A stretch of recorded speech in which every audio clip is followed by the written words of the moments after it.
দাউদকান্দি উপজেলার গৌরীপুরে এখানে একটি বিল্ডিং ভাইরাল হয়েছে, সেটা হচ্ছে এই বিল্ডিংটি মাত্র 1 শতক জায়গার মধ্যে 4 তলা বিল্ডিং। বিল্ডিংটি কেমন একটু আপনাদের দেখাই।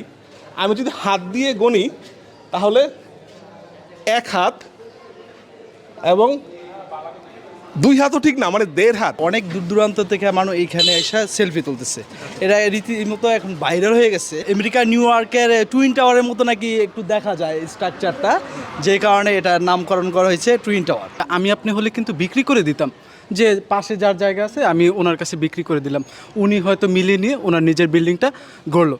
কিন্তু সে জায়গায় উনি নিজের উদ্যোগ দিয়ে 4 তলা বিল্ডিংটা স্থাপনা করলো। আর আমরা সবাই এই গর্বের বিষয়টাকে আমরা নিজেরা ডাকনাম দিয়েছি টুইন টাওয়ার। বিল্ডিংটার নিচে সেলুন আছে, আমি সেলুনে যারা চুল কাটছে একটু কথা বলি, কখনো মনে হয় যে বিল্ডিং ভাঙা মাথায় পড়তে পারে? না, এরকম মনে হয় না। বিল্ডিংটা যখন যে মালিকটা করছে সে অবশ্য চিন্তা ভাবনাই করে করছে যে আমার বিল্ডিংয়ে অনেক মানুষজন থাকবে, হ্যাঁ বিল্ডিংটা যদি ভেঙেই পড়ে তো এরকম